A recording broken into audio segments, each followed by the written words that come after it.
ladies with infertility, PCOS, fibroids, endometriosis, in order for us to actually understand and fix the issue without being told things that are not actually so, we need to know what the normal cycle is actually like. So let's break it down. On day 1 of our cycle, both estrogen and progesterone become extremely low because a pregnancy did not take place. So this triggers the hypothalamus to trigger the pituitary gland to send out follicle stimulating hormones, which it sends through our bloodstream to our ovaries, triggering the ovaries to start preparing another mature egg. At this point, multiple follicles become stimulated at once to produce that one mature egg. However, one egg becomes dominant. That is the egg that is eventually released into the fallopian tubes. So when that one egg becomes dominant, the follicle that egg is in, it raises the estrogen levels. When it raises the estrogen levels for 48 hours straight, at that point the brain is triggered again to release luteinizing hormones. Luteinizing hormone is the hormones that is going to trigger that mature egg to be released into the fallopian tubes. So it's like a mother sending out the mature daughter. So if the eggs don't become mature, they're not going to be released. Only a mature egg. Same with us. The mother is not going to send out an immature daughter to go live on her own. That daughter has to become mature before she lets her out into the world. So it's the same thing. Only the mature egg is released into the fallopian tubes. All the other eggs that are immature, they will die down. Because at that point, follicle stimulating hormones gets low. So all those follicles that were being stimulated, they die out. So it's not stimulating them to grow anymore because there's already one mature egg. Not the case in PCOS, they do not die out, and that's why you still have all those cysts. So after luteinizing hormones has triggered the ovulation, that is the release of the egg from the follicle that this egg is coming from, it does not die out. It now becomes corpus luteum. And corpus luteum is where the term luteal phase comes from. So on our way now out into the world trying to meet this man, which is a sperm, this will take place in the fallopian tubes. This is where the egg and the sperm will come together and decide that yes, we're going to start life together. Let's get that home built, which is creating a baby. Corpus luteum now starts to send progesterone to the uterine lining.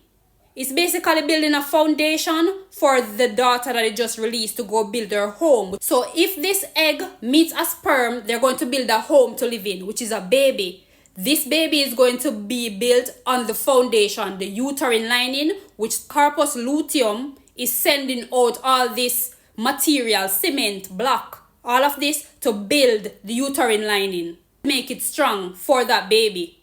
So it's like basically like a mother still sending out support, her love, her prayers, sending out support for her daughter that she just released into the world. So this egg has to meet a man, a sperm, within 12 to 24 hours in order for that baby to be built.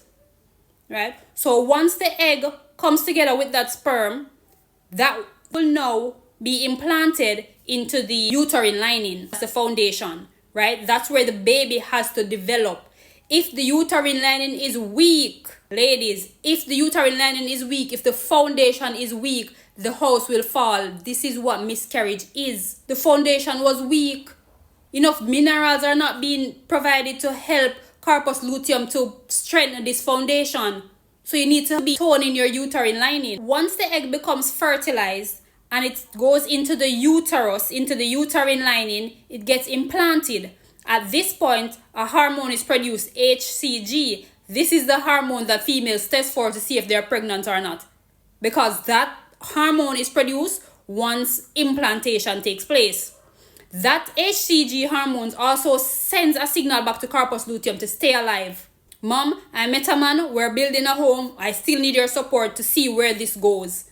So corpus luteum keeps sending out support, sending out progesterone, estrogen, and that's what keeps the lining strong to help with the development of this baby.